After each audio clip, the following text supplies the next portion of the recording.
하나님, 우리 아버지와 우리 주 예수는 우리 길을 너희에게로 갈 수 있게 하시오며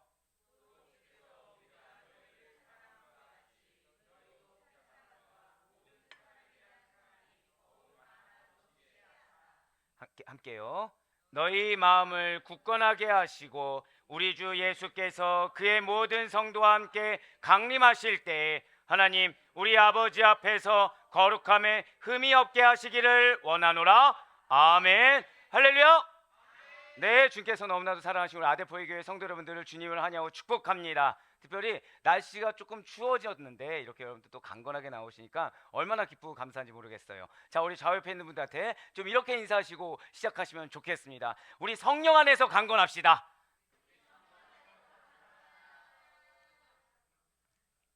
자, 우리 한번 더 인사하실 때 우리 하나님 앞에 정결합시다. 그리고 한 번만 더요.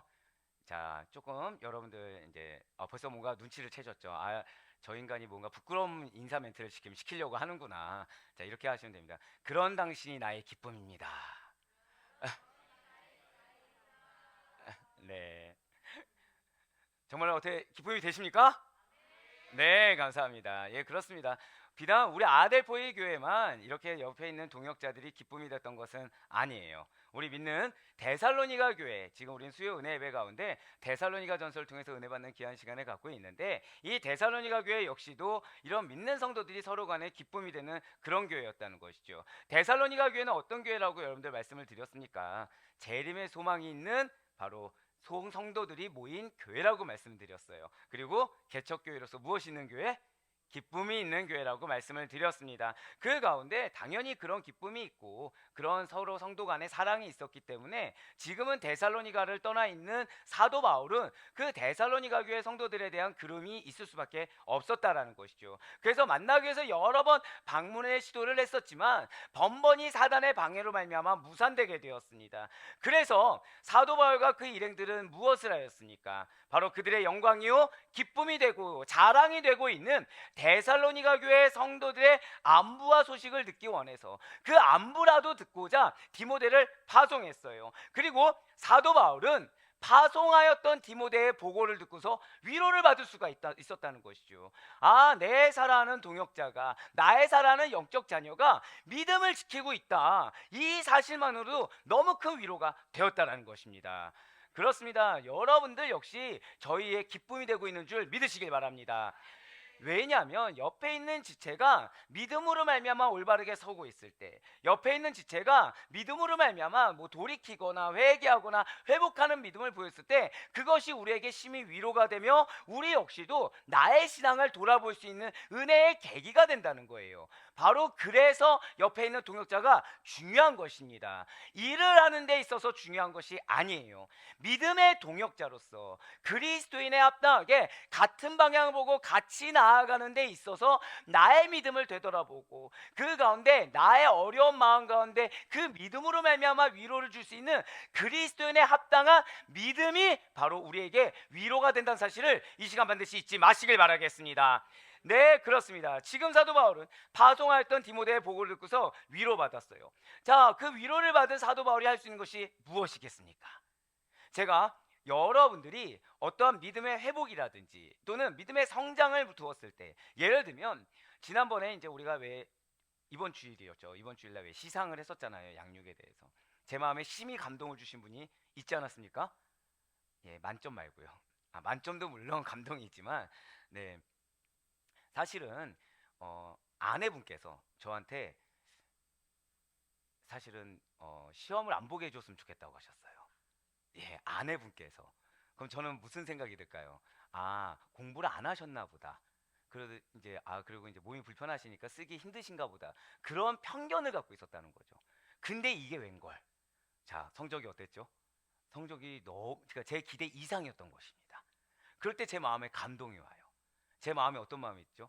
부끄러운 겁니다. 얼마나 열심히 노력하셨을까? 그 불편한 육신을 가지고 얼마나 열심히 노력하셨을까 하니까 저는 어떤 의지를 또 활발 불태웁니까? 양육의 난이도를 올려야겠다. 이렇게 열심히 있는 우리 성도님들이신데 지금 기쁜 마음으로 막 다 이러시고 계세요. 이런 긍정적인 의미 아주 좋습니다. 네, 예, 어느 순간부터 이게 아니라 이게 긍정의 의미가 되는지는 잘 모르겠지만 너무 좋아요. 네. 그러니까 그런 의지가 활발 불타면서 제가 무엇을 했겠습니까? 이렇게 제가 점수를 체크하면서 물론 이렇게 우리 집사님을 통해서 은혜도 받았지만 여러분들의 평균 점수가 분명히 예상하기로는 2, 30점이었는데 평균 점수가 60점대에 올라간 거를 보고서 제가 무슨 마음이 들었을까요? 당연히 여러분들에 대해서 제가 또 회개가 되는 거예요. 우리 성도님들의 수준을 너무 낮게 평가했다. 우리 성도님들이 신앙의 성장을 위해서 이렇게 노력하시는 분들인데 내가 좀 더 정진해야겠다면서 여러분들을 위해서 무엇을 했겠습니까? 기도하길 바라시는 거 아닌가요? 혹시 지금 아마 그 시간에 막 뭔가 더 어려운 문제를 내고 있는 것이 아니라 기도하길 바라는 니즈가 있으신 것 같은데, 맞습니다. 기도한다는 것이죠.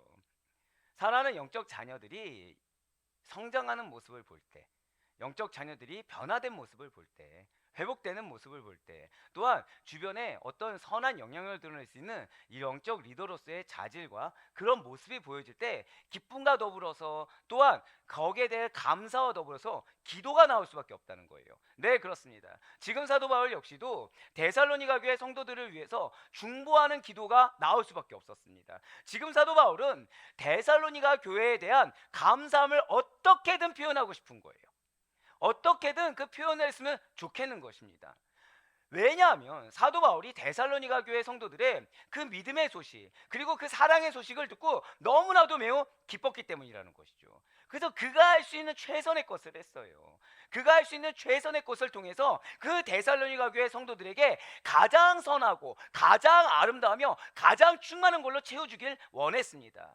그런데 이걸 누가 할 수 있겠습니까? 인간은 제한적입니다. 인간은 하더라도 부족할 수밖에 없어요. 편견이 있을 수밖에 없습니다. 하지만 하나님께서는 제한 없이 한량 없이 은혜를 베푸시는 우리의 하나님이신 줄 믿으시길 바라겠습니다. 그랬기 때문에 데살로니가 교회 성도들에 대해서도 감사함을 제일 먼저 누구에게 고백한 거예요? 하나님께 고백한 거예요. 하나님께 고백하면서 그들을 위해서 중보할 수밖에 없었다는 거죠. 당연히 그의 기도 내용이 무엇이겠습니까? 지금 사도 바울은 데살로니가 교회 성도들의 믿음과 사랑에 대해서 기뻐했어요. 그의 기도 내용 역시도 데살로니가 교회 성도들의 이 믿음에 관련된 내용, 이 사랑에 관련된 내용이 될 수밖에 없다라는 것이죠. 그래서 가장 먼저 오늘 보면 데살로니가전서 3장 11절 말씀을 통해서 데살로니가 교회 성도들을 다시 방문할 수 있는 길을 열어달라는 기도를 드리고 있다는 거예요. 우리 먼저 데살로니가전서 3장 11절 말씀 한번 보도록 하시겠습니다.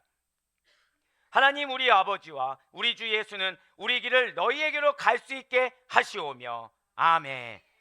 그렇습니다. 지금 사도 바울은 하나님과 예수님께서 바울과 그 일행이 가는 길을 데살로니가 교회 성도들에게 열릴 수 있도록, 그 자신이 가는 길이 데살로니가 교회 성도들에게 열려서 통할 수 있도록 평탄하게 만들어달라는 기도를 하고 있어요. 자, 그런데 지금 빨간색 글씨를 보기 이전에 약간 좀 다른 표현이 있어요. 지금 사도 바울은 우리가 보통 여러분들 기도하실 때 하나님과 우리 주 예수 그리스도께서는 나의 이 기도를 들어주시옵소서 이렇게 기도하십니까? 우리는 보통 하나님 응답해 주세요, 또는 주님 응답해 주세요. 그리고 예수님은 언제 붙이죠? 예수 그리스도 이름으로 기도합니다 이렇게 붙여요. 근데 지금 사도 바울 어떻게 기도하고 있습니까? 이 기도 내용이라고 했는데 하나님 우리 주 예수는, 지금 사도 바울은 의도적으로 하나님이나 예수님 한 분에게 기도한다고 하지 않았습니다. 모르고 실수를 한 것이 아니에요. 의도적입니다. 지금 하나님과 예수님을 동시에 다 기록하고 있어요. 그 이유는 하나님과 예수님의, 자, 저 따라 고백하실게요. 동일한 신성. 네, 그렇습니다. 동일한 신성을 강조하기 위함이라는 것이죠. 여기엔 여러 가지 의도가 있습니다. 그런데 오늘 같은 경우에 그 여러 가지 의도 중에 정말 중요한 핵심 내용이 있어요. 그 가운데 11절 지금 중반부에 붉은색으로 표시된 우리 주 예수는의 경우에는 이 뒤에 한 가지가 지금 생략되어 있습니다. 저 따라 고백하실게요. 우리 주 예수 그리스도는.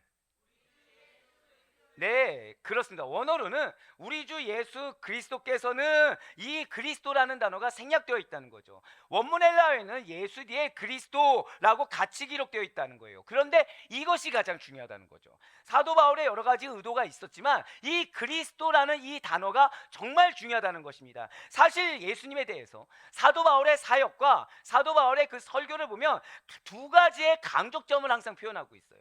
사도 바울이 예수님에 대해서 몇 가지 강조점을 표현하고 있다고요? 두 가지 강조점을 항상 표현하고 있습니다.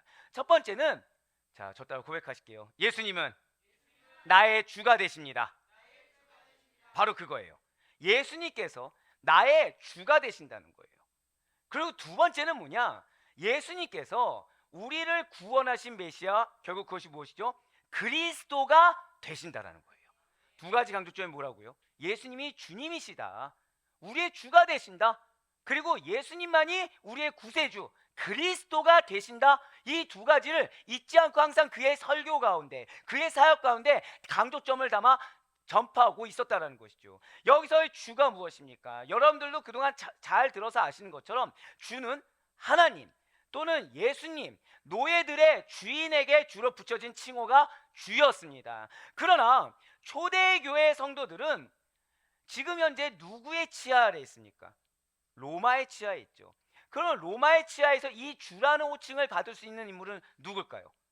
황제밖에 없다는 거예요. 하지만 초대교회 성도들은 눈에 보이는 로마 황제에게 주라 칭하지 않았어요. 승천하신 예수님께서 자신의 삶을 주관하신다는 참된 주인이 되십니다. 바로 그러한 신앙을 가지고 예수님만을 주라고 부르는데 주저하지 않았다는 것이죠. 바로 이러한 의미에서 지금 사도 바울은 그의 가는 길을 로마 황제가 아니라, 자, 누가 열어주신다고 고백한 거예요? 그러면 예수 그리스도께서, 자, 하나님과 우리 주 예수는에서 그 주 예수는을 두 가지를 다 붙인 이유가 무엇이라고요?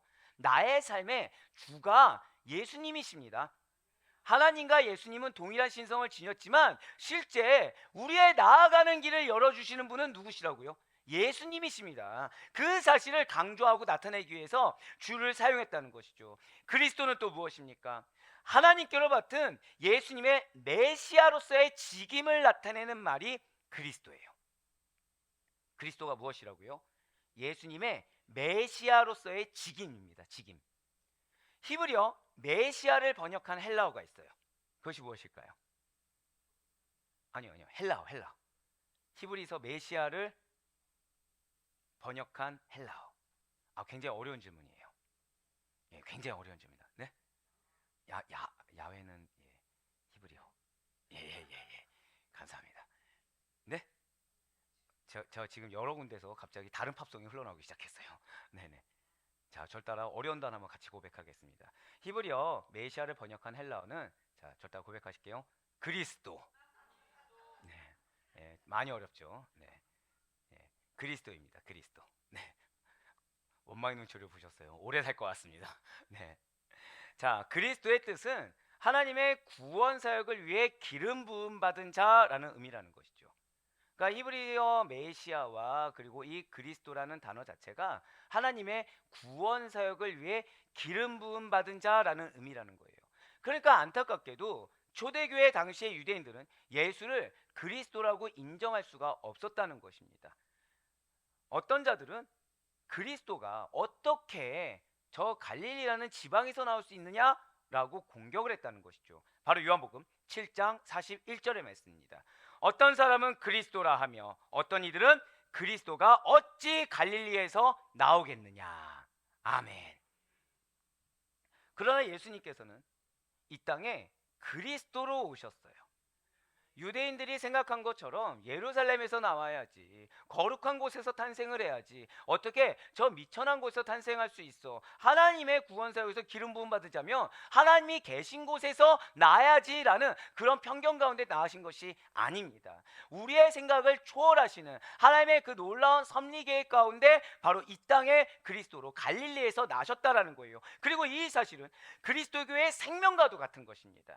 그리스도교의 생명과도 같으므로 초대교회 성도들은 예수님을 그리스도라고 가르치기와 전도하기를 쉬지 않았다라는 것이죠. 이에 대해 사도 바울은 이렇게 증거하고 있어요. 바로 사도행전 5장 42절의 말씀입니다.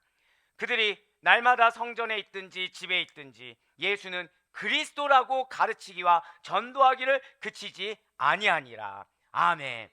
그렇습니다. 사도 바울이 두 가지 강조점을 두어서 항상 전하고 가르쳤다고 말씀을 드렸어요. 첫 번째가 무엇이라고요? 예수님이 우리의 무엇이다? 주가 되신다. 두 번째가 무엇이라고요? 예수님이 우리의 그리스도시다. 결국 무엇입니까? 하나님의 기름 부음 받은 자는 예수님이십니다. 하나님의 구원 사역을 위해서 기름 부음 받은 자는 예수님이십니다. 그래서 우리의 구원을 뿐만 아니라 우리의 나아가는 길까지, 우리의 인생의 길까지 주관하시는 분은 예수님이십니다 라는 그런 의미로 예수가 그리스도라고 가르치기와 전도하기를 멈추지 않았다라는 거예요. 그냥 단순히 예수 믿으세요, 구원받습니다, 이 정도 의미가 아니라 그냥 유대인들의 통념 자체를 갈아엎는 바로 그런 메시지였다는 것이죠. 또한 사도 바울 역시도 다음의 세계에서 부활하신 예수님을 만나서 변화하였습니다. 그 변화된 직후에 예수를 그리스도라고 증명하는 전도를 통해서 유대인들을 굴복시켰다는 거예요. 사도행전 9장 22절의 말씀입니다. 사울은 힘을 더 얻어 예수를 그리스도라 증언하여 다메섹에 사는 유대인들을 당혹하게 하니라. 아멘. 그러니까 유대인들이 가장 하지 말아야 될 말이 그리스도예요. 예수는 그리스도라고 인정하면 안 되는 것입니다.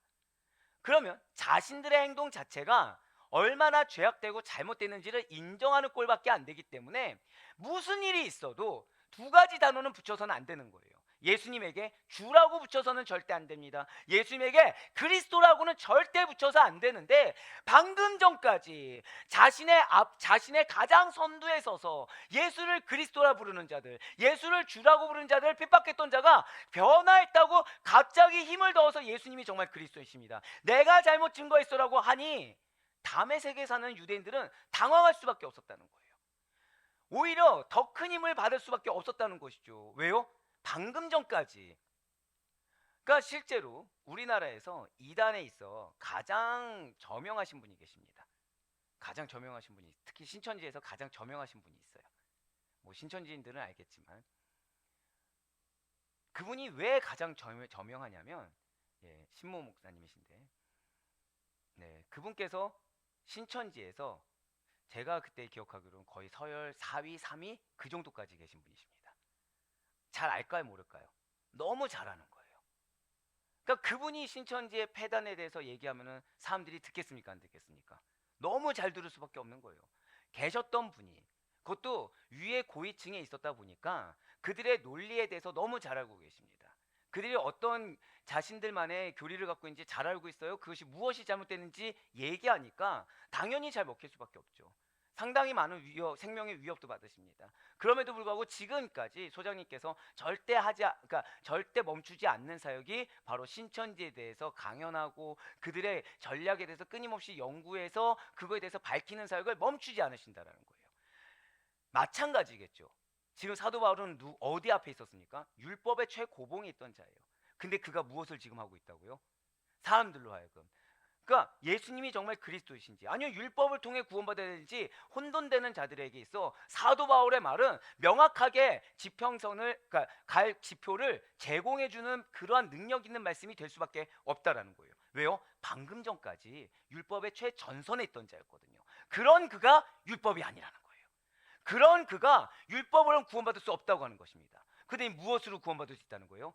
예수님을 그리스도라고 믿으라는 거예요. 예수님을 주라고 인정하라는 겁니다. 여기에 구원이 있고 율법은 폐해졌다고 이야기하는 거예요. 할렐루야. 이처럼 예수의 그리스도 되심이 바로 초대교회 사도들과 성도들의 전도의 핵심이었음을 부각시키기 위해서 바울은 예수 다음에 무엇을 첨가한 것입니까? 그리스도를 첨가한 거예요. 네, 그렇습니다. 그래서 지금 사도 바울은 하나님과 동등되신 분으로서 하나님과 동일한 신성을 가지고 하나님의 거룩한 기름 부음을 받으신 채로 믿는 성도들의 주인이 되어 주시사 구원해 주실 예수님께서 자신들이 데살로니가 교회 성도들에게 가는 길에 장애물을 제거하여 주시사 평탄하게 갈 수 있도록 기도하고 있어요. 그러니까 사도 바울의 이 기도 하나에도 무엇이 담겨 있습니까? 지금 데살로니가 교회 성도들의 사랑이 담겨 있는 거예요. 왜 사랑이 담겨 있을까요? 데살로니가 교회 성도들이 끝까지 무엇을 놓치지 않기를 원하는 거예요? 예수는 그리스도다. 예수님과 하나님은 동등되다. 단순히 나의 지금 마음의 급함만을 막 표현하고자 하지 않습니다. 철저히 누구에게 지금 맞추고 있습니까? 나의 양에게 맞추고 있어요. 데살로니가 교회 성도들에게 맞추고 있어요. 이 편지를 받는 수신자에게 지금 맞춰주고 있습니다. 지금 이 편지를 받는 자가 그 편지 안에서도 예수는 그리스도라는 걸 놓치지 않기를 원하고 있어요. 내 개인의 그 막 다급한 마음, 내 개인의 간절한 마음에 도취되지 않았다는 것이죠. 사랑하는 성도 여러분들, 우리가 영적으로 경각심을 갖는 영역에서 가장 중요한 영역이 있습니다. 여러분들이 사역 가운데, 영혼 가운데 굉장히 활발 불타오를 때가 있어요. 그때 이 불타오르는 것이 문제는 아닙니다. 그런데 불타오르는 그 순간에서도 끝까지 잊지 말아야 될 것은 나의 기준을 버려야 된다는 거예요. 나에게 붙여준 영혼이 이것을 받아들였을 때 가장 선하게, 가장 충만하고 합당하게 받아들일 수 있는 그러한 그 사람에게 맞춘 언행으로 나아가야 되는 것이고 마음으로 나아가야 되는 것이지, 내가 뜨겁다고, 내가 지금 홀리하다고 해서 그것을 그대로 강압적으로 이야기하는 거, 그것은 오히려 또 다른 실족의 도구가 될 수 있다는 거예요. 오늘 사도 바울 보시길 바랍니다. 지금 사도 바울의 편지에도 제가 뭐가 있다고 말씀드렸습니까? 믿음과 사랑이 있다고 말씀드렸어요. 그런데 지금 사도 바울이 몰라서 하나님과 주 예수는이라고 기록했겠습니까? 아니라는 거예요. 의도적으로 썼어요. 의도적으로 데살로니가 교회 성도들이 끝까지, 자, 절대 고백하실까요? 예수는 그리스도이십니다. 그 중요한 걸 놓치지 않기를 바랬다라는 것이죠. 네, 그렇습니다. 지금 바울 스스로의 어떠한 노력과 능력으로 장애물을 제거하려고 든 것이 아니에요. 하나님을 의지합니다. 그 하나님을 의지하는 기도 가운데서도 데살로니가 교회 성도들에 대한 사랑과 배려가 담겨 있어요. 할렐루야. 그렇습니다. 나의 능력과 노력으로는 이 장애물을 제거할 수 없어요. 하나님만이 하실 수 있습니다. 예수님만이 그 길을 열어주실 수가 있어요. 그런데 그것을 받는 이들조차도 끝까지 본질을 놓치지 않는 그런 영혼에 대한 사랑의 마음도 담겨 있습니다. 그렇다고 해서 자신들이 가는 길에 놓여있는 장애물을 하나님이 하시는 거지 라고 하면서 나는 모른 척 피해가려고 한 것도 아니에요. 그거에 대해서 방관하면서 열어주시면 가야지, 때가 되면 열어주겠지, 수수방관한 태도로 있었던 것도 아니라는 것이죠. 모든 삶을 주관하시는 주님께 전적으로 의탁한 믿음의 간구이자 나에게 붙여주신 영적 자녀를 배려하는 사랑의 간구가 된다는 것이죠. 사랑하는 여러분들, 여러분들과 저의 기도가 이래야 됨을 믿으시길 바랍니다. 우리가 영혼을 위해서 기도합니다. 내 사랑하는 가족을 위해서 기도해요. 내 사랑하는 영적 자녀들, 동역자들을 위해서 기도합니다. 우리는 그런데 그 기도할 때 죄송한 말씀이지만 내 입장에서 드려질 때가 허다하다는 거예요. 내가 바라봤을 때 이 사람이 이렇게 변화되길 원해요. 내가 봤을 때 이 사람은 이런 부분들이 필요해요. 그러면 나는 그거에 대해서 사랑한다는 명목하에 내 기도를 드립니다. 근데 중요한 것은 이 사람이 그 기도를 받을 만한 판이냐 아니냐, 이거에 대해서는 우리는 배려하지 않습니다. 하지만 철저하게 그리스도인은 이타적이어야 합니다. 철저하게 그리스도인은 하나님 중심이어야 됩니다. 철저하게 그리스도인들은 사명 중심이어야 됨을 반드시 믿으시길 바라요. 지금 오늘 사도 바울의 간구가 우리의 간구가 되길 바랍니다.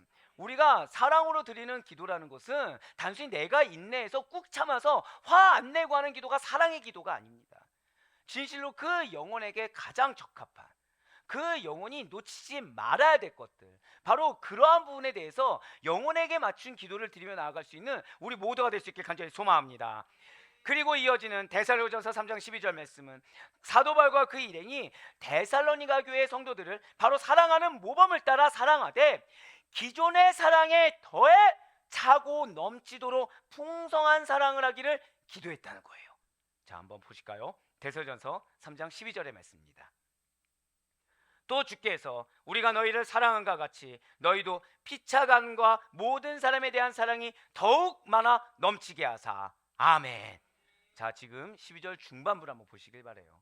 지금 붉은색으로 표현된 말씀을 보시면 너희도 피차간과 모든 사람에 대한 사랑이라고 지금 기록되어 있습니다. 지금 바로 이 구절이 사도 바울이 데살로니가 교회 성도들이 사랑해야 될 대상을 밝히고 있다는 거예요. 그 가운데 피차간은 뭐냐? 자, 저 따라 고백하실게요. 성도들 사이에서의 사랑. 그러니까 피차간과 모든 사람에 대한 사랑일 때 피차는 성도끼리의 사랑인 것입니다. 성도끼리의 사랑. 그리고 모든 사람은 당연히 교회 밖의 사람들까지 다 포함한다는 것이죠. 그렇습니다. 데살로니가 교회 성도들의 사명이 이거예요. 지금 사도 바울은 데살로니가 교회 성도들을 사랑합니다. 사랑한다고 해서 그들에게 주어진 사명을 놓치지 않고 있어요. 그들의 본질에 대한 사명이 무엇인지 잊지 않고 있습니다. 왜요? 여러분과 저의 사랑은 하나님께서 허락하신 그 사랑 범주 안에 있어야 함을 반드시 잊지 마시길 바라요. 우리가 사랑을 하다 보면 인간적으로 약해질 때가 있습니다. 인간적으로 약해지다 보면 사명이 있는 것을 알면서도 그 사람의 형편과 상황을 더 보게 될 때가 있다는 거예요. 하지만 사랑 여러분들, 중요한 것은 하나님께서 여러분들의 형편과 상황을 모르고 사명을 주신 것이 아니라는 거예요. 하나님께서는 모든 것을 아시고 사명을 주신 것입니다. 그럼 우리가 행해야 될 것은 그 모든 것을 아시는 하나님께서 나에게 이것을 왜 주셨을까가 아니라 이것이 지금 이 상황 가운데 나에게 필요한 사명을 믿는 믿음으로 순종하는 거라는 거죠. 지금 당시에는 내가 지금 이 사명을 감당할 수 없는 환경 같아요. 없는 마음판 같아요. 없는 육신의 여건 같아요. 하지만 하나님은 중요한 것은 주신 이가 누구십니까? 하나님이 주셨다는 거예요. 몰라서 주셨을까요? 시험하시는 걸까요? 아닙니다. 당연히 해야 되기 때문이라는 거예요. 지금 사도 바울이 그렇습니다. 자, 사는 성도 여러분들, 우리 교회에 오신 지 한 3개월 정도 되는 세 가족이 있다고 한번 생각해 보시길 바래요. 자, 그 세 가족이 모든 사람을 다 사랑할 수 있을까요, 없을까요? 자, 그렇죠. 이런 침묵이죠. 자, 3개월 됐습니다. 좋아요. 성도 간에 사랑할 수 있을까요, 없을까요? 자, 지금 벌써 느껴지죠? 있다고 얘기하신 분이 드뭅니다. 왜죠? 3개월 됐으니까? 초신자니까? 자, 지금 그런데 사도 바울은 3주 동안 풀로 뭐 했으니까 21일이라 치고, 자, 우리는 일주일에 한 번씩이니까 대략 좋습니다. 한 4, 46, 6개월, 반년 동안 있는 분한테 한번 우리가 이런 얘기를 했다고 한번 생각해 보시길 바래요. 자, 우리 사랑하는 성도님의 사명이 있습니다. 아, 성도님 너무 믿음으로 잘 성장해서 너무 좋은데 그 중에 잊지 말아야 될 게 있어요.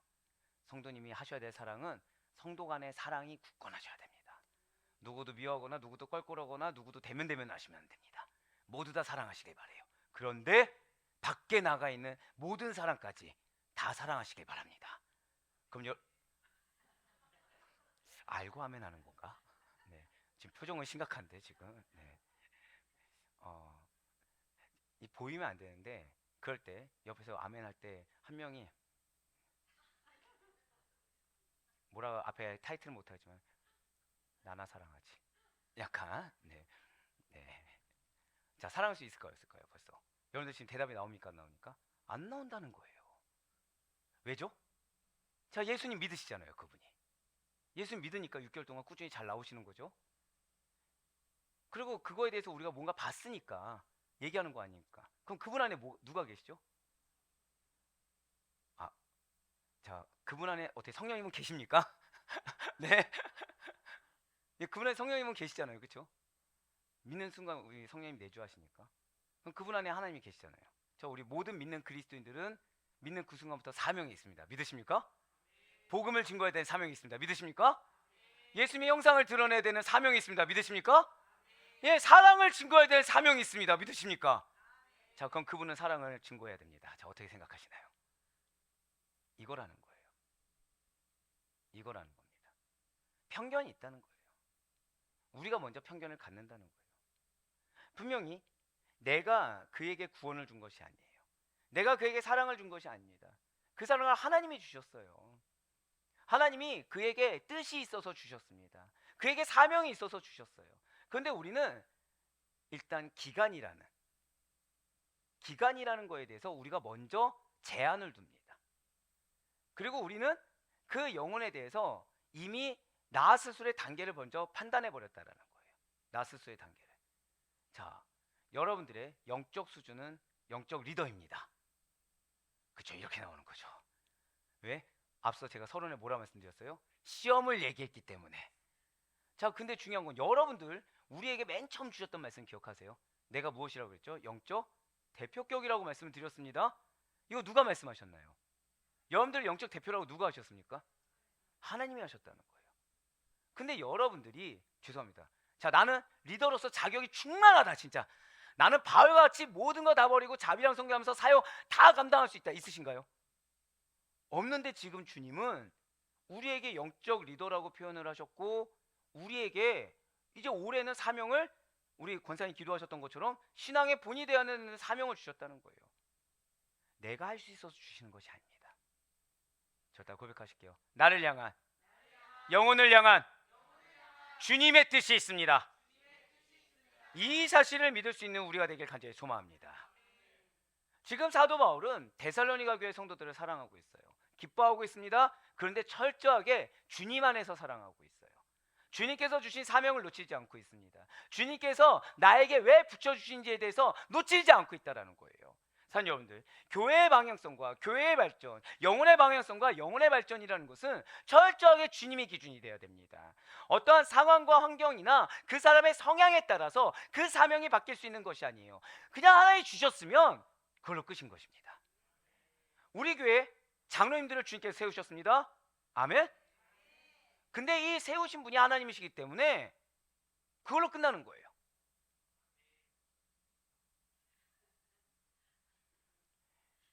최소한 김성희 장로님은 좋겠네요. 네, 맡겨진 양이 지금 아멘으로 인정했어요. 지금 여기서 참고로 교사진이 아멘하지 않았습니다. 지금 학생이 아멘했습니다. 네. 죄송하지만 필요하다는 거예요. 이런 자세가. 우리들이 교회 생활 하다 보면 죄송하지만 중직자로 인해 상처 받을 때가 있을까요, 없을까요? 근데 그 상처가 왜 생기는지 아십니까? 권위에 대한 인정.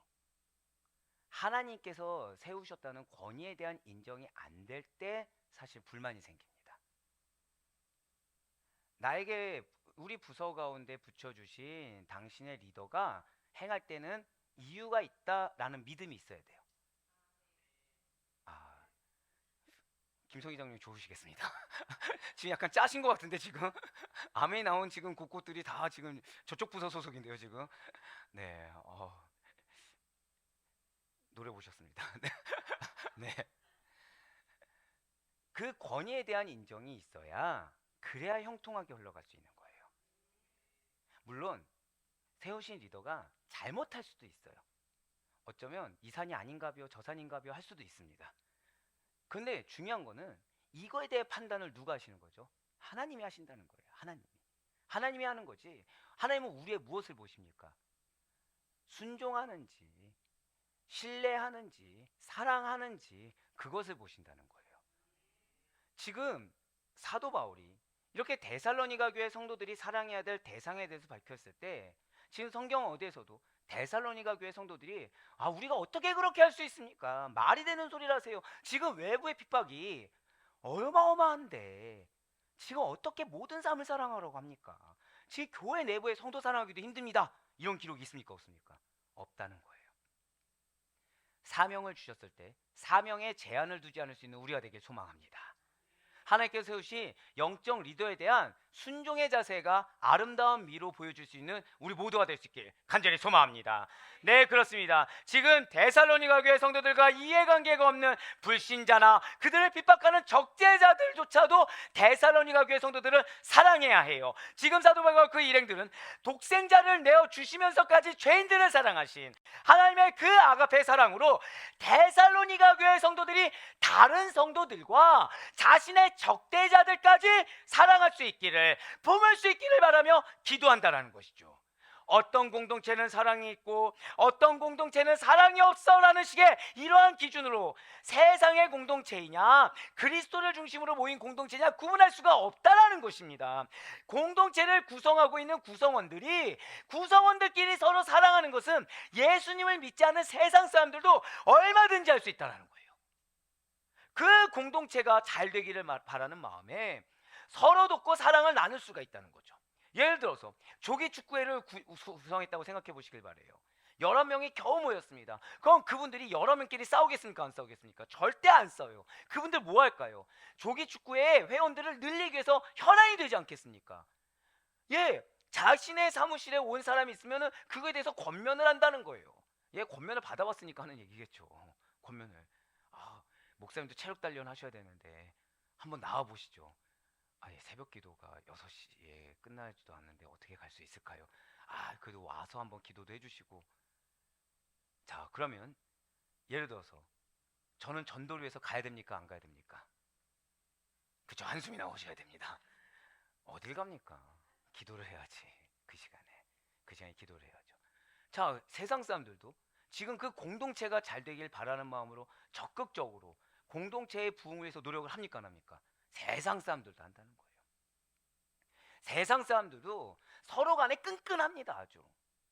물론 다른 걸로 끈끈해서 문제지만 아주 끈끈하다는 거죠. 하지만 자기 공동체 밖의 사람들을 다 사랑하는 거?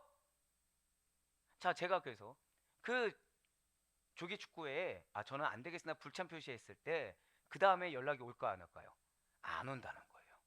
안 온다는 거예요. 그런데 자기 공동체 밖의 사람들이 어떤 이렇게 이득 관계에서 벗어났는데도 불구하고 사랑하는 거, 거기다가 적대자들까지 사랑하는 거, 오직 원수까지 사랑하는 거, 이건 뭐가 있어야 가능할까요? 저 따라 고백하실게요. 하나님의 은혜. 하나님의 은혜가 있어야만 가능한다는 거죠. 네, 그렇습니다. 지금 사도 바울이 기도하는 사랑이 사실은 아가페 사랑이에요. 원수까지 사랑하는 무조건적인 사랑을 데살로니가 교회 성도들의 사명으로 알고 지금 강구하고 있다는 것입니다. 그리고 12절을 지금 다시 한번 더 보시길 바래요. 또 주께서 우리가 너희를 사랑한 것 같이 너희도 피차감과 모든 사람에 대한 사랑이 더욱 많아 넘치게 하사. 지금 12절만부를 보시면 붉은색으로 사랑이 더욱 많아 넘치게 하사 라고 나와 있습니다. 이렇게 그 사랑이 넘치게 해달라는 것은, 자, 절 따라 고백하실게요. 땀 흘리는 수고가 뒷받침되는 사랑. 네, 바로 그거예요. 그러니까 사랑이 더욱 넘치게 해달라, 그냥 사랑을 많이 베풀라나 보다, 그 정도가 아니라 땀 흘리는 수고가 뒷받침되는 사랑. 성실하게 수고하고 노력하고 희생하는 사랑이 뒷받침되는 사랑을 증명하라는 거예요. 그러니까 여러분들이 누군가를 위해서 지금 내가 희생하고 있다, 누군가를 위해서 내가 수고하고 있다. 근데 상대가 알아줍니까? 몰라줍니까? 몰라주더라도 내가 하고 있다, 그건 기뻐하셔야 돼요. 이미 그렇게 내가 땀 흘리는 수고를 하고 있다는 것 자체로 기뻐하시길 바랍니다. 왜요? 내가 지금 사명을 다하고 있구나, 이거를 정말 주님께서 알고 계시고 이것이 주님께서 나에게 베푸신 그러한 사랑이구나 라고 확신하며 위로받을 수 있는 여러분과 제가 되길 간절히 소망합니다. 동시에 사랑이 지금 더욱 넘치게 해달라, 그 사랑이 더욱 많아해서 끝나는 것이 아니라 더욱 넘치게 해달라는 것은 기존의 데살로니가 교회 성도들이 사도 바울의 칭찬을 받았어요. 이미 실천하고 있는 사랑이 있기 때문에 칭찬을 받은 것입니다. 그런데 그 실천하는 사랑이 더 많아지고 더 풍성해지고 아예 흘러 넘치기를 바라고 있다는 것이죠. 왜냐하면 사랑이라는 것은 믿음과 동일합니다. 자, 믿음 이 정도면 됐다, 존재할 수 있습니까? 없습니까? 없어요. 믿음 멈춰 있는 거 있을 수 있습니까? 없습니까? 없다고 말씀드렸어요. 믿음은 성장 아니면 퇴보입니다. 믿음은 하나의 장성한 분량까지 나아가지 않으면 마치 하행선 에스컬레이터를 타는 것처럼 계속해서 퇴보할 수밖에 없습니다. 그런데 사랑 역시 마찬가지라는 거죠. 사랑도 이 정도면 됐다라고 판단해서 거기에 멈춰버리면 오히려 퇴보하기 때문이라는 거예요. 결국 지금 내가 베푸는 사랑에 만족해서는 안 된다는 것입니다. 지금 내가 사랑을 베풀고 있어요. 내가 지금 희생을 하고 있어요. 헌신을 하고 있어요. 근데 앞에 있는 영혼이 변화가 안 돼요. 이것은 앞에 있는 영혼이 변화가 안 될 영혼이 아니라 어떤 거예요? 더 많은 사랑을 줘야 되는 것입니다. 더 많은 사랑을 베풀어야 되는 거예요. 그래서 그 사람으로 하여금 그 사랑에 잠길 수 있도록 해야 되는 것입니다. 네, 맞습니다. 사랑이라는 것은 이 정도는 됐다라고 멈춰버리면 멈추는 것이 아니라 오히려 퇴보하기 때문에 지금 하고 있는 사랑에서 조금이라도 더 많이 사랑할 수 있도록 하라라는 그런 기도라는 것이죠. 그리고 이와 관련해서 우리 주님께서도 십자가상의 고난을 앞두시고 그의 제자들에게 하신 고별사에서 이와 비슷하게 새로운 계명을 주셨다는 거예요. 그것이 바로 형제간에 서로 사랑하라라는 계명이었습니다. 요한복음 13장 34절의 말씀이에요. 새 계명을 너희에게 주노니 서로 사랑하라. 내가 너희를 사랑한 것 같이 너희도 서로 사랑하라. 아멘. 이 말씀이 굉장히 무서운 말씀입니다. 왜 무서운 말씀이냐면, 자, 잘 들으셔야 돼요. 여러분들에 대한 은혜는 어제보다 오늘이 더 큽니다. 오늘보다 내일 더 선하고 크신 은혜가 베풀어집니다. 우리에게 있어서는 나날이 가면 갈수록 지금 받았던 은혜와 사랑보다 더 큰 은혜와 사랑을 받게 됩니다. 자, 이거 의심하는 분 계십니까? 안 계십니까? 안 계시죠? 중요한 것은 오늘 말씀을 지금 요한복음 13장 34절 말씀을 보시길 바래요. 너희가 서로 사랑하라고 했어요. 근데 예수님이 뭐라고 말씀하셨죠? 그 다음에 내가 너희를 사랑한 것 같이는, 예수님이 사랑 한번 줬으니까 너희도 그런 사랑으로 좀 인내하고 희생하는 사랑을 해, 이게 아니라 앞서 말씀드린 대로 예수님의 은혜, 예수님의 사랑은 오늘보다 내일이 더 커집니다. 아멘이십니까? 그렇게 하라는 거예요. 오늘 1만큼 사랑했으면 내일 2만큼 사랑해야 되는 거고, 내일 2만큼 사랑했으면 모레 3만큼 더 사랑해야 된다는 것입니다. 오늘 하는 사랑보다 내일 하는 사랑이 더 커져야 된다는 거예요. 저다 고백하실까요? 발전적인 사랑. 네, 그렇습니다. 발전적인 사랑을 베풀 수 있어야 된다는 거예요. 그런데 우리는 보통 어떻죠? 지금 있는 상태라도 유지하려고 합니다. 근데 유지가 된다고 했어요? 안 된다고 그랬어요? 안 된다는 거죠. 퇴보한다는 거예요. 그 앞에 있는 영혼은 그걸 느끼겠습니까? 못 느끼겠습니까? 100% 느껴요. 그래서 우리가 왜 영혼을 사랑하는 마음을 막 전도하려고 하다가 어느 순간 우리가 지쳐서 좀 내려놓으면 그분들이 꼭 뭐라 그러죠? 그치, 그럴 줄 알았어, 변했어, 이렇게 얘기하는 겁니다. 분명히 우리는 단지 잠깐 스탑을 한 거예요. 근데 앞에 있는 영혼은 어떻게 느낀 거예요? 그게 변질한 걸로 느끼는 거예요. 이유는 왜냐? 지금 형제에 대한 사랑의 원리는 무엇이라고요? 오늘보다 내일이 더 큰 사랑을 베풀어야 되는 겁니다. 예수님이 지금 그렇게 우리를 사랑을 주고 계시기 때문에 오늘보다 내일이 더, 내일보다 내일 모레가 더 큰 사랑을 줄 수가 있어야 된다는 거예요. 자, 여러분들 자녀를 키워보셨죠? 자녀를 키우실 때, 자, 나는 갓난아기 때 제일 큰 사랑을 준 것 같다, 있으십니까? 나는 갓난아기 때 제일 많이 참았다. 자, 여러분들 언제 참으시죠, 보통? 자, 제가 기도하신 우리 권사님을 잠깐 봤는데 지금 뭔가 할 말이 많으셨어요, 지금. 네. 성장하면 할수록 더 많이 참게 되죠. 성장하면 할수록 더 많이 참고, 성장해서 여러분들이 더 자녀의 자녀 초등학교 때 여러분들 뭐 준비하는 거 있으십니까? 예, 뭐 특교 준비물. 자, 그런데 고등학생 되면 뭐 준비하시죠? 그쵸, 대본에 나오죠. 고등학생을 보내고 있는데 뭐까지 준비하고 있어요? 대입까지 준비합니다. 자, 자녀가 대학에 들어갔어요. 그럼 뭐 준비하시죠, 그때부터? 취업 준비시킵니다. 대학교에 있는데 갑자기 뭐까지 같이 준비를 시키고 있어요? 취업 준비를 시키고 있어요. 자, 취업을 했습니다. 그럼 뭐 준비시킵니까? 결혼 준비를 시켜요. 드디어 일을 하기 시작하는데 지금 뭔가 단계가 더, 자, 그러면은 대학교 입학금이 더 많이 들어갑니까? 결혼 준비 돈이 더 많이 들어갑니까? 결혼 준비 돈이 더 많이 들어가죠. 자, 여기서 끝납니까? 결혼을 했어요. 뭐 준비시키시죠? 손자 준비와 집 준비를 갑자기 같이 고민하기 시작합니다. 자, 다시 여쭤볼게요. 갓난아기 때 베푼 사랑이 크십니까? 장성하면서 베푼 사랑이 더 크십니까? 그 사랑이라는 거예요. 나에게 붙여준 영혼이 영적 자녀입니다. 믿으십니까?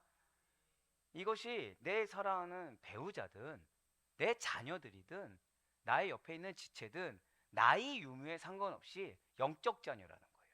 그 영적 자녀에게 하나님은 뭐라고 말씀하신다고요? 어제보다 오늘이 더, 오늘보다 내일이 더, 내일보다 모레가 더. 우리가 그렇게 할 수 있는 이유는 어디 있다고요? 이미 주님이 우리를 그렇게 사랑하시기 때문이에요. 이미 주님이 우리에게 그렇게 은혜를 베풀고 계시기 때문이라는 것입니다. 그렇습니다. 이러한 사랑의 구체적인 표현이 결국 형제를 위해서 자기의 목숨까지도 바치는 것입니다. 진실로 주님의 사랑을 덧입은 그리스도인은 형제를 위해 목숨을 버리는 것 같은 사랑할 수가 있어야 된다는 거예요. 그리할 때 진정으로 주님의 제자로서 우리는 정체성을 드러낼 수가 있다는 것이죠. 이것이 바로 주 안에서 한 권속이 된 형제의 사랑을 의미하는 형제애가 된다는 것입니다. 그러나 성도의 사랑은 이것만을 의미하는 것이 아니라는 거예요. 진정으로 형제를 사랑하는 성도의 사랑은 이제 모든 사람에게로 확장되어 간다는 것이죠. 성도의 사랑은 테두리로 한계를 지을 수가 없다라는 것입니다. 그것은 한없이 뻗어나가야 하며 계속적으로 교회의 본질에 합당하도록, 자, 절대 고백하실게요. 생명력 있게. 네, 그렇습니다. 우리의 사랑이라는 것은 생명력이 있어야 된다는 거예요. 생명력 있게 살아 움직이는 그런 사랑이 되어야 된다는 거죠. 이렇게 계산하고 재면서 할 수 있는 사랑이 아니라는 것입니다. 내가 이 정도 베풀었으니까 이 정도 반응이 나와야지. 이것은 생명력이 아니라 거래입니다. 우리의 사랑이라는 것은 그 사람의 앞에 딱 하나 바라는 거예요. 무엇 바라는 거죠? 예수님 만나는 거 바라는 겁니다. 예수의 사랑을 경험했으면 좋겠다. 이걸로 끝나야 된다는 거예요. 우리의 아까 자녀를 잠깐 말씀드렸듯이 자녀 태어났을 때 여러분들 뭘 바라십니까?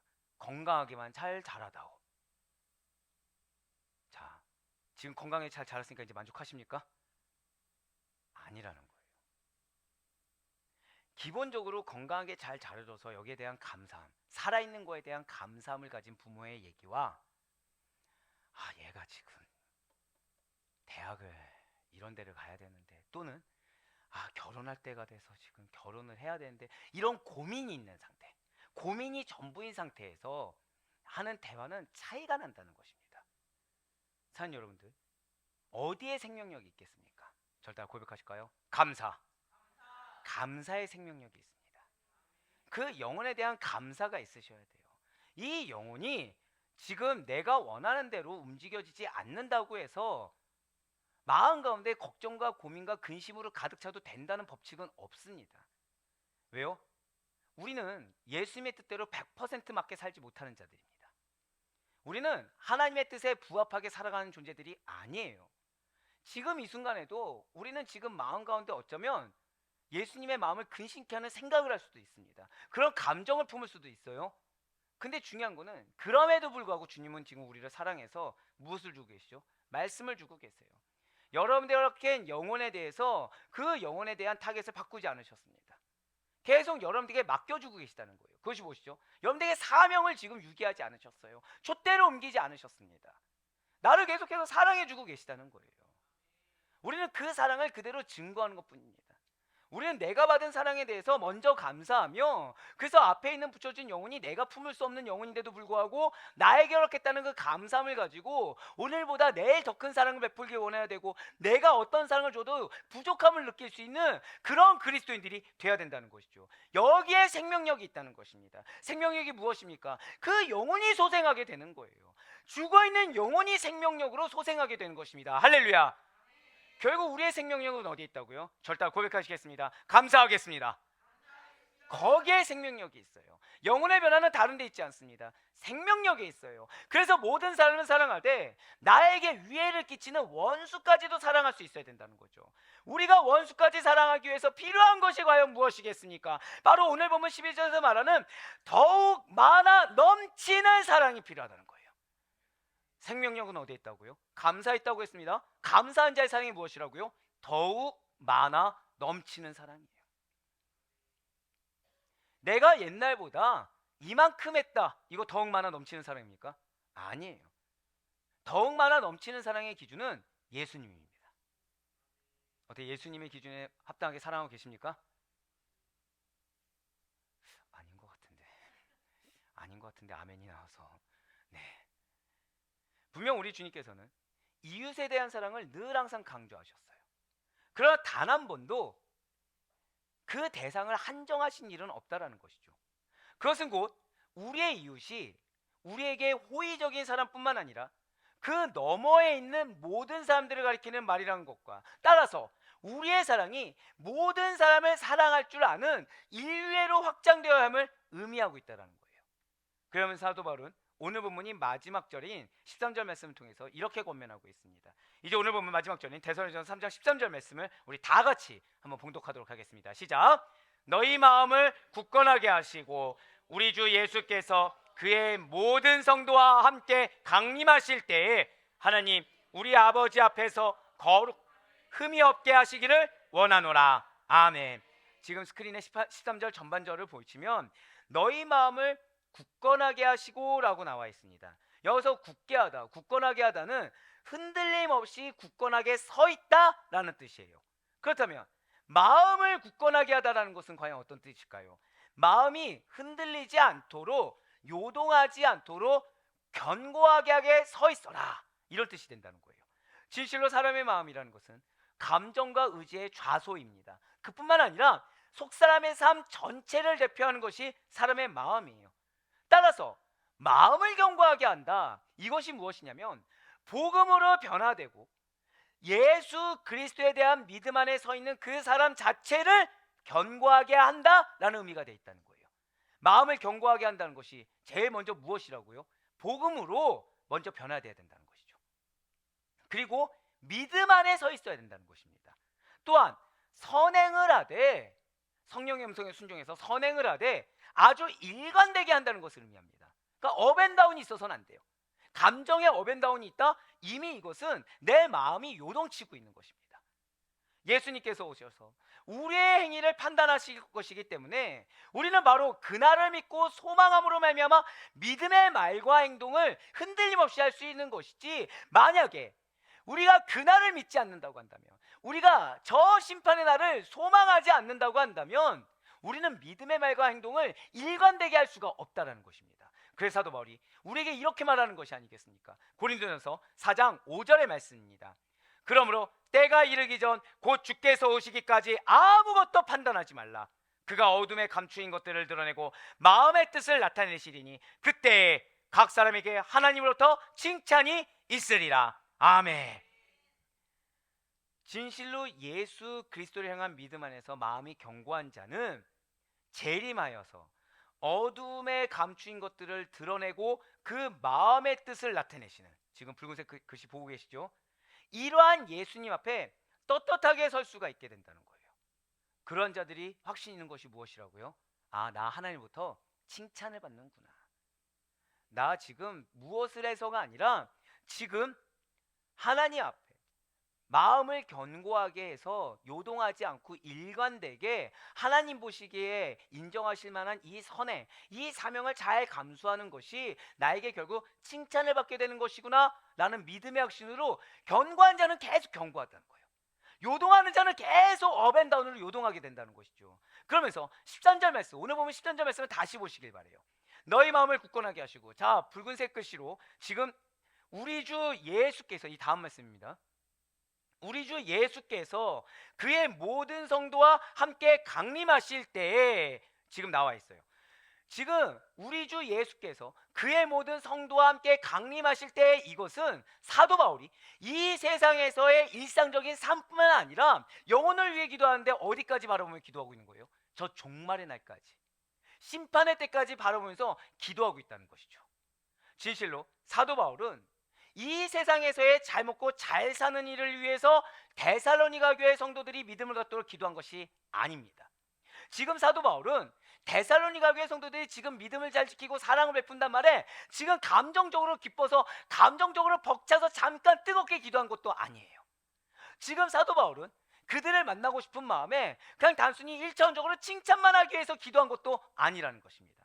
지금 사도 바울의 기도에는요, 데살로니가 교회 성도들이 놓치지 않기를 바라는 예수는 그리스도다, 바로 이 중요한 사실을 놓치지 않기를 바라는 그들의 믿음의 본질을 위한 기도가 있어요. 지금 사도 바울은 데살로니가 교회 성도들의 사명을 놓치지 않는 사명의 기도, 그것이 무엇이죠?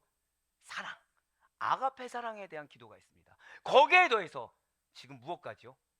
재림의 날까지. 저 따라 고백하실까요? 믿음의 승리. 그렇습니다. 믿음의 승리까지. 그러니까 그들의 영혼에 평생을 책임지는 자로서, 제가 잠깐 방금 뭐라 말씀드렸어요? 평생을 책임지는 자로서 기도한다는 거예요. 사랑하는 여러분들, 여러분들에게는 영적인 자녀들이 있습니다. 믿으십니까? 오늘 이 사도 바울의 기도를 잊지 마셔야 돼요. 여러분들이 왜 지치냐?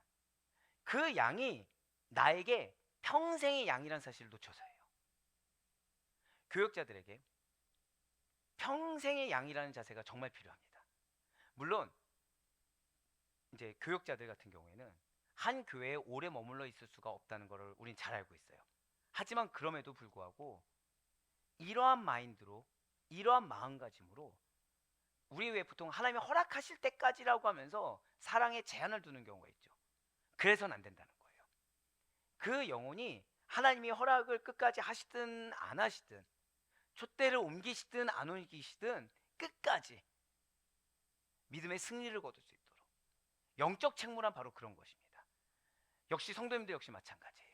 여러분들에게 부져준 양이 어쩌면 평생일 수도 있고 그냥 올해까지일 수도 있습니다. 또는 지금 잠깐 교회를 나오고 말 수도 있어요. 하지만 여러분들의 중보에는 그 모든 영혼들이 다 담겨 있길 간절히 소망합니다. 그 영혼들이 예수가 그리스도라는 사실을 끝까지 인정할 수 있길 바라는 마음으로 기도하시길 바라요. 그들이 그들의 모습을 통해서 예수 그리스도의 아가페 사랑이 증명될 수 있기를 바라는 마음으로 기도하시길 바랍니다. 그들이 끝까지 종말의 날까지, 저 심판의 때까지 믿음의 승리를 거둘 수 있길 바라는 마음으로 기도하시길 바라요. 네, 그렇습니다. 지금 사도 바울은 그들의 정체성을 잊지 않기를 기도하고 있어요. 그들의 사명을 잊지 않기를 기도하고 있습니다. 재림 이후를 위해서 기도하고 있어요. 왜 그렇겠습니까? 이 땅에서의 신앙과 믿음이라는 것이 재림 이후에 천국 백성으로 살아가기 위한 목적을 이루기 위해서 반드시 필요한 것이 이 땅에서의 신앙과 믿음이라는 거예요. 이 땅에서의 믿음이 무엇 때문에 필요하다고요? 이 땅 가운데 잘 먹고 잘 살기 위해서 필요한 것이 아닙니다. 이 땅에서의 믿음이 이 땅 가운데 하나님께서 믿음이 있으면 형통합니다, 무탈합니다, 이런 단편적인 기복주의적인 신앙을 위해서 필요한 것이 아니라는 거예요. 우리의 믿음은 천국 백성으로 살아가기 위한 목적, 재림 이후에 저 천국 백성, 구원의 완성을 위해서, 구원의 승리를 위해서 필요한 것이지 다른 용도로 필요한 것이 아니라는 거예요. 물론 우리의 그 믿음의 길에 연약해질 수 있기 때문에 때를 따라 돕는 은혜로 함께 하시는 것은 맞습니다. 하지만 그것이 주는 아니라는 거예요. 우리의 연약함 때문에 하나님의 살아계심을 보기 위해서 은혜를 베푸신 것이 맞습니다. 하지만 이것이 주 목적이 아니라는 것이죠. 우리의 주 목적은 무엇입니까? 구원의 완성입니다. 우리의 구원은 이미와 아직 그 사이에 긴장감 가운데 놓여 있다는 거예요. 제가 지금 어디에 놓여 있다고 말씀드렸습니까? 이미와 아직 그 사이에 무엇이요? 긴장감 가운데 놓여 있어요. 제가 왜 긴장감이라는 표현을 드렸을까요? 아직 우리는 구원의 완성을 이루지 않았기 때문인 것입니다. 끝까지 깨어 분별하고 있어야 돼요. 끝까지 내가 복음에 서 있는지, 아니면 정말로 그냥 오늘 말씀대로 내가 믿음의 성장을 계속해서 진보를 이루고 있는지, 아니면 나는 지금 여러 가지 환경과 핑계가 있지만 사실 믿음의 퇴보를 이루고 있는지, 나는 지금 주님께서 나에게 주신 그 사명을 사랑으로서 계속해서 확장되어지는 사랑으로 증거하고 있는지, 아니면 나를 사랑하느라 그 사랑이 퇴보하고 있는지 계속해서 우리는 구별할 수 있어야 됩니다. 왜요?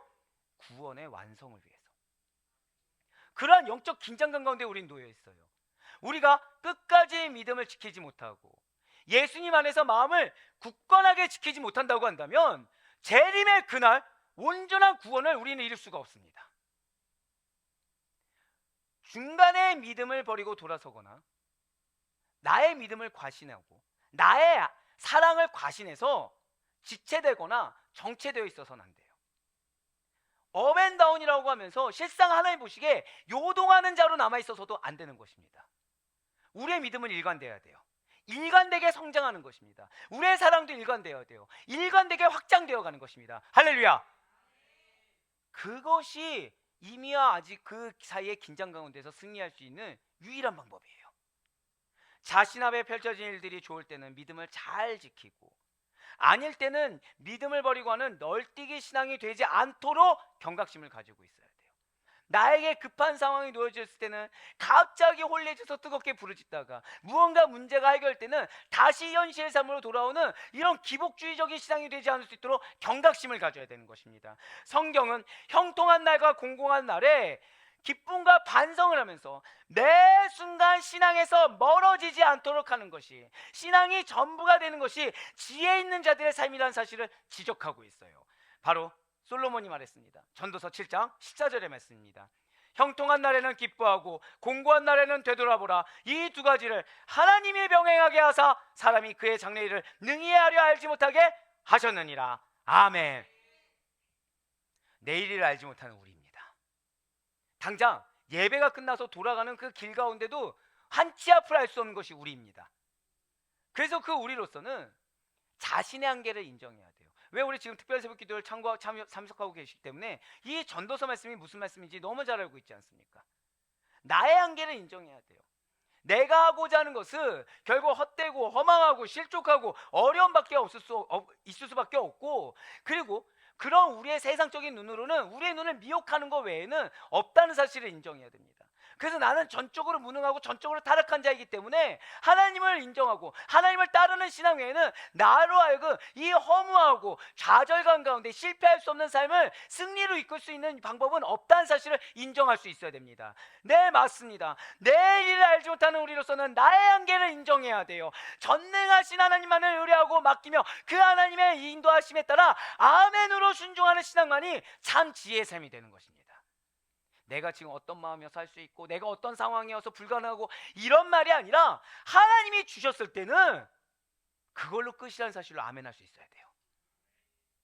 장래일을 알아서 재난과 어려움을 내가 다 피할 수 있고 장래일을 내가 뚜렷하게 관통해서 좋은 일을 극대화시킬 수만 있다고 한다면 아마 우리는 스스로의 힘에 만족하며 하나님 의지하지 않고 교만하게 살아갈 거예요. 결국 그 끝에 어디를 가겠습니까? 장래일을 다 아는데 정작 죽음 이후의 일을 알지 못하는 것입니다. 장래일을 다 아는데 재림의 날을 준비하지 못했어요. 결국 어디로 가는 것입니까? 지옥에 가는 거잖아요. 이 땅 가운데 무당이 그렇지 않습니까? 미래를 돌본다고 해요. 정작 무엇을 못 보고 있죠? 자신을 못 보고 있어요. 자신을. 맞습니다. 우리는 장래일을 단 0.00001%도 알지 못하는 전적으로 무능한 자들이에요. 그렇기 때문에 아침에 눈을 뜨면 밤사이 살아있도록 생명을 유지시켜 주신 주님께 감사해야 됩니다. 그런 적이 있어요. 여러분도 혹시 사례 들려보신 적 있습니까? 자다가 사례 들려보신 적 있으세요? 아, 예. 이게 어르신들이 실제 자다가 사례 들려서 기도가 막혀서 소천하신 경우가 있습니다. 제가 경험을 해봤어요. 자다가 사례 들렸는데 캑캑하는데 숨이 잘 안 쉬시는 거예요. 근데 젊잖아요. 예, 젊습니다. 네, 젊습니다. 신체 나이 아시잖아요. 예, 감사하게 폐 나이 건강합니다. 예, 폐 나이 35살이었어요. 네, 폐 나이 건강합니다. 근데 자다가 사례 들리니까 헤어나오기가 쉽지가 않은 거예요. 근데 그 순간 켈렉켈렉하는데 이 목에 걸려있던 침이 튀어나오면서 왜 기도가 딱 뚫리는 느낌 있잖아요. 그 순간 제가 뭐 하려고 했을까요? 살려주셔서 감사합니다. 근데 그 전날 뭐 했을까요? 그 전날 자, 지금 제가 잠을 잤잖아요. 자다가 사례 들릴 정도가 됐잖아요. 그럼 그래도 나름 잔 시간이 좀 됐단 얘기잖아요. 근데 설교를 쓰면서 불평이 나오는 거예요. 탈골 하면서. 와, 언제까지 이래야 되냐. 언제까지. 대체 나는 12시 이전에 언제 자냐. 진짜 제발 12시 이전에 좀 잤으면 좋겠다. 자, 그 전까지 기도 제목이 뭐였죠? 1시에만 자도 감사하겠습니다 했던 자가 12시 반에 잠들었거든요. 자면서 뭐라고 하고 있어요? 불평을 막 늘어놓는 거예요. 불평을. 이러고서 이제 또 난 2시에 일어나야 되는데 이러고서 이제 1시 반에 일어나야 되는데 이게 잠을 1시간 자는 게 사람이 살 길인가 막 그랬습니다. 네. 그랬더니 어떻게 됐어요? 자면서 노인들 죄송하지만 8, 90대 70대도 잘 안, 여러분들 왜 의아하시잖아요. 8, 90대 실제 어르신들이 자다가 사례 들어서 기도가 막혀 소천을 하세요. 실제로. 예, 장례를 해봤으니까 알 거 아니에요. 예, 사인이 기도가 막혀서예요. 그러면은 유족들이 해서 물어보잖아요. 뭐 떡이 걸렸습니까? 뭐가 걸렸습니까? 침이 걸렸다는 거예요. 이게 웃음이 나오잖아요. 그럼 유족들이 장난하는 줄 압니다. 아니 근데 뭐 침이 걸리시냐? 자다가 침을 예, 그렇게 되는 거죠. 예, 이게 웃음이지만 그 순간 유족들은 난리가 나는 겁니다. 예, 근데 그걸 경험하고 나니까 순간 컥 하고 나왔을 때 제가 뭐가 나온다고요? 회개가 나와서 감사가 나오는 거예요. 야, 이게 하나님이 나이가 젊다고 그럴 수 있는 게 아니라 하나의 손짓 하나에 나는 설교는커녕 하나님 만날 수 있겠구나. 야, 나 이거 내 육신 건강하다고 이거 교만할 게 아니구나. 끝까지 겸손해야 되는구나. 예, 밤사이 살아있도록 생명을 유지시켜 주신 하나님께 감사해야 한다는 거예요. 그쵸, 이제 아멘이 나오시죠 벌써. 왜냐면 여러분 생각해 보세요. 자다가 갑자기 침이 기도에 걸려가지고 캑캑하다가 하나님 만나면 얼마나 이게 황당무계하고 억울합니까. 차라리 뭔가 좀 선교 나가서 예, 풍토병에 걸려 소천했다. 그러면 뭔가 하나님 앞에서 드러낼 말이라도 있지. 자다가 하나님이 죄송해요, 이게 농담입니다. 너 어떻게 왔니? 네, 자다가 침 걸려서 왔습니다. 이게 얼마나 황당무계합니까 이게. 얼마나 부끄러워요. 지금까지의 사역의 삶이 다 무산이 되잖아요. 그런데 일상의 일과 활동에서도 나는 일상의 일을 보면 걱정거리밖에 없어요. 일상의 활동을 보면 염려밖에 없습니다. 그런데 나보다도 더 큰 계획과 뜻을 가지고 계신 하나님의 인도하심과 보호하심에 안전하게 살아가는 존재라는 것에 대해서 우리 먼저 감사할 수 있어야 된다는 거죠. 내 환경 가운데 내가 사랑을 줄 수가 있는 환경인데 뭔 사랑을 주란 말인가? 이거 자체가 하나님의 인도와 보호에 대해서 내가 의심하고 확신하지 않다라는 것입니다. 사랑하는 여러분들, 하나님이 사명을 주실 때는 감당할 수 있기 때문에 주신다는 사실을 잊지 마시길 바래요. 그리고 감당하게 하신 이도 하나님이시고 능력 주신 이도 하나님이신 것입니다. 할렐루야. 우리의 믿음이 그렇기 때문에 하나님을 절대적으로 신뢰하는 믿음 가운데 있어야 돼요. 더불어서 우리의 믿음은 아가페 사랑이라는 기반 위에 세워져야 되는 것입니다. 진실로 하나님께서는 저와 여러분을 사랑하십니다. 믿으십니까? 그런데 그 사랑이 어떤 사랑이라고요? 어제보다 오늘이 더 흘러넘치는 사랑이라는 거예요. 오늘보다 내일이 더 흘러넘치는 사랑이라는 거죠. 할렐루야. 그렇기 때문에 자신의 하나밖에 없는 독생자 예수 그리스도를 십자가에서 죽으시고 다시 살아나게 하심으로 말미암아 우리의 모든 죄를 사하시고 우리로 하여금 믿음을, 예수 그리스도를 믿는 믿음을 갖게 하신 것에서 더해서 이 땅 가운데 여전히 믿음을 지키지 않고 하나님의 마음을 근심케 하고 있지만 인내하시고 용서하시고 더 큰 사랑과 은혜를 베푸시사 당신의 자녀의 자를 지키게 하신다는 거예요. 이러한 그리스도의 사랑이 없이는 우리에게는 믿음과 구원도 존재할 수 없다는 사실 잊지 마시길 바래요.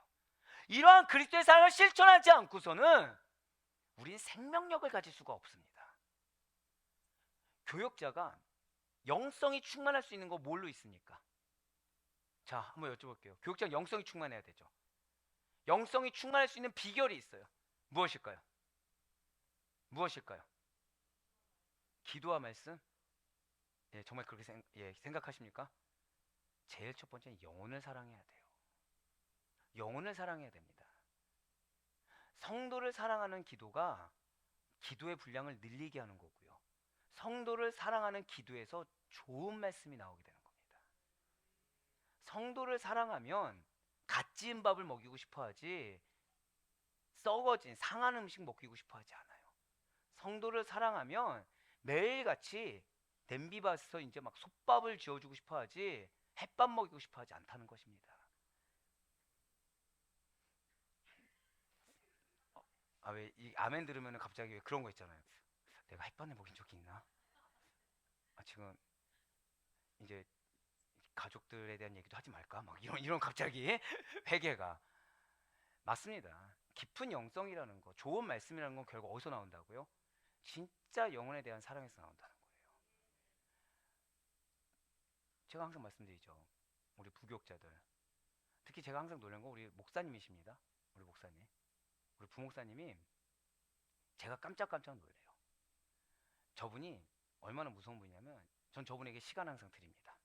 왜냐하면 사역을 워낙 열심히 하는 분들은 시간을 드려야 돼요. 왜냐?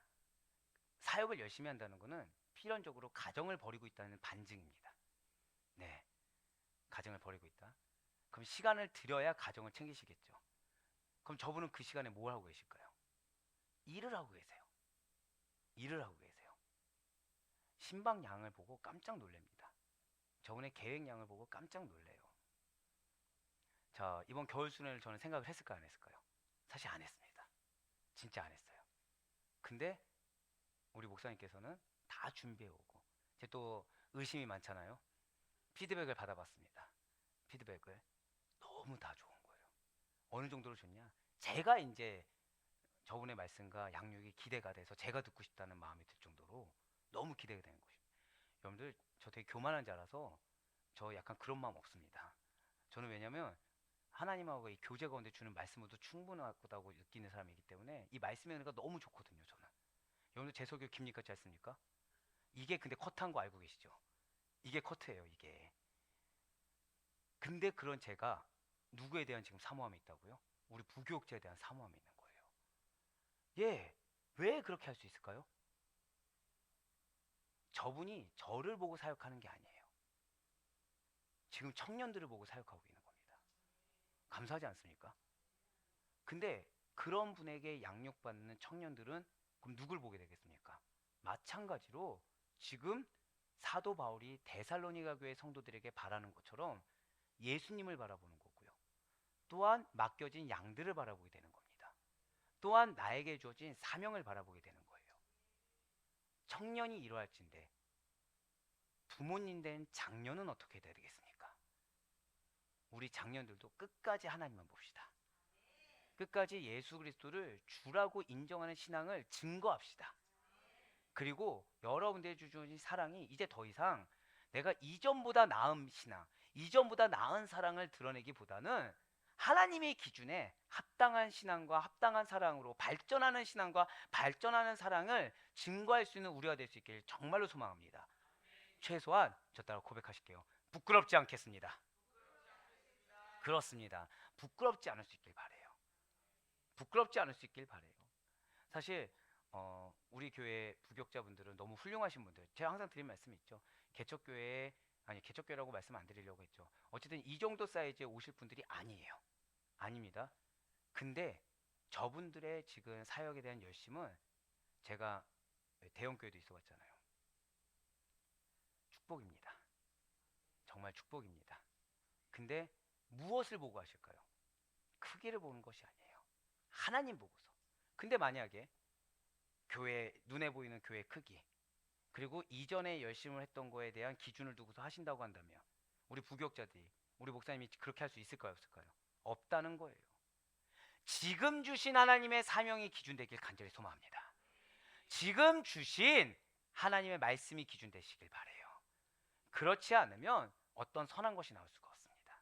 그렇지 않으면 생명력 있는 사역, 생명력 있는 삶이라는 것은 불가능하다는 거예요. 네, 맞습니다. 우리가 결국 아가페 사랑이 하나님을 기준으로 해서 더욱 많아 넘치는 삶을 살게 될 때 아이러니하게 내 마음이, 내 믿음이 더더욱 굳건하여 변치 않는 신앙과 사랑을 지킬 수가 있게 되는 것입니다. 예수님께서 재림하실 때 하나님 앞에 거룩함으로 흠이 없는 자로 우뚝 설 수 있게 된다라는 거예요. 그리고 사도 바울이 이렇게 성도들이 이미 속하여 있는 그 거룩한 상태에서 흠이 없게 되기를 기도했다는 거예요.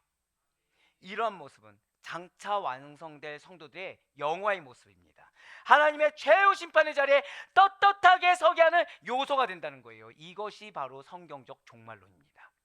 이러한 성경적 종말론이라는 것은 그리스도의 재림의 날을 확실히 소망하면서 절대 고백하실게요. 현재의 삶에 충실하라. 바로 그거예요. 성경적 종말론이 무엇이라고요? 재림의 날을 소망하면서 그 날을 기준으로 현재의 삶에 충실하게 임하는 거예요. 하나님 기준에 충실한 것입니다. 현재의 삶에 매몰될 수 있는 것이 아니죠. 계속해서 누구 앞에 있어요? 코람데오예요.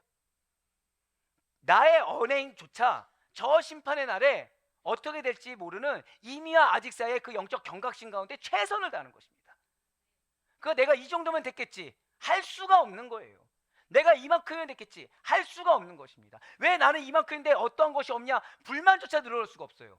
왜요? 내가 한 것이 지금 재림의 소망을 보니까 지금 어느 때를 대비한 것인지 아는 거예요. 이 날을 대비한 것이 알 수밖에 없기 때문이라는 것입니다. 그렇습니다. 결코 현재의 삶에 대해서 무사한 일주의나 적당주의나 혹은 방관하거나 포기하는 자세가 아니에요. 세상과 거룩하게 구별된 성도로서의 삶에 있어서 조금도 단 1%의 흠도 없어야 된다는 것이죠. 사랑하는 성도 여러분들, 이런 얘기 들었을 때 인본주의적인 세상의 물질만능주의적인 그 이기적인 신앙에 빠진 자들은 아유 여기서 어떻게 그래, 그건 그리스도니까 가능하고 사도 바울이니까 가능한 거지 이 땅 가운데 그게 불가능해 라고 인간적인 편견과 인간적인 프레임에서 이미 사역과 신앙의 방향을 정해져 버렸습니다. 하지만 우리는 그리스도인이에요. 우리는 신본주의입니다. 우리의 소망은 심판의 날 재림의 때예요. 그럼 우리는 이 땅 가운데 제한을 두는 것이 아니라 이 땅 가운데 하나님 앞에 서 있는 자들입니다. 하나님의 기준으로 하나님 앞에서 부끄러움 없이 서는 것이 목표인 자들인 것이지 다른 것이 목표인 자들이 아니에요. 오늘 사도 바울을 보시길 바래요. 오늘 사도 바울은 끝까지 정체성을 놓치지 않았어요. 사도 바울의 정체성은 무엇입니까? 예수는 무엇이라고요? 그리스도라고 입술뿐만 아니라 항상 그 삶 가운데서 주장하는 거예요.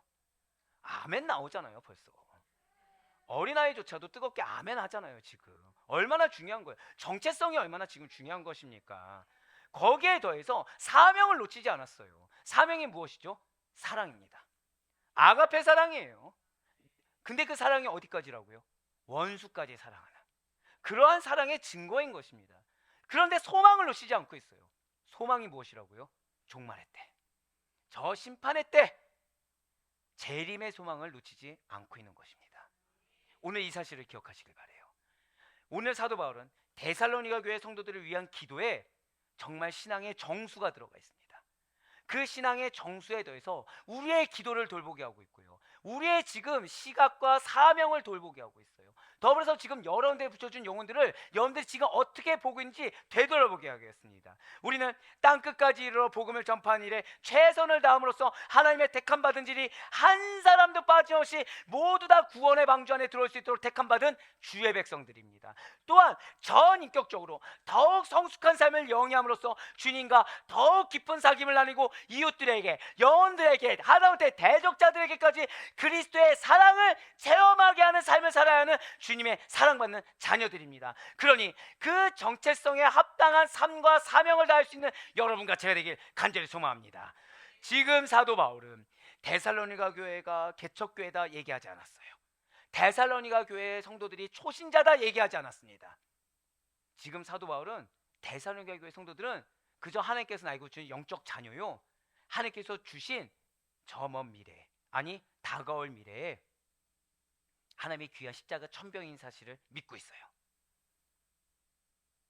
데살로니가 교회 성도들의 믿음이 그리고 그 사랑이 더 깊어지고 더 넓어져서 하나님께서 주신 그 사명에 합당하게 자랄 수 있도록 기도한 것처럼, 그래서 그들의 정체성과 그들의 사명과 그들의 소망을 잃지 않길 바라는 그러한 기도를 드렸던 것처럼 우리 역시도 우리 각자의 신앙의 굳건함과 성장 그리고 영혼을 사랑하는 마음을 가지고 역시 마찬가지로 여러분들의 정체성과 그 영혼의 정체성, 여러분들의 사명과 그 영혼의 사명, 그리고 여러분들과 그 영혼의 동일한 소망을 잃지 않는 뜨거운 기도를 드리며 나아갈 수 있는 우리가 되길 간절히 소망합니다.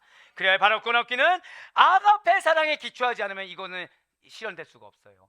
아가페 사랑에 기초하는 흔들림 없는 굳건한 믿음이 저와 여러분의 평생의 삶이 되어서 이미 이 땅에서 하나님의 기쁨이 되는 자만이 거할 수 있는 천국 백성으로서의 굳건한 신앙에 우리 모두가 될 수 있기를, 정확히는 발전하는 신앙, 성장하는 사랑의 그 좋은 표본의 롤모델이 될 수 있는 우리 모두가 될 수 있기를 주님의 이름으로 간절히 축원합니다.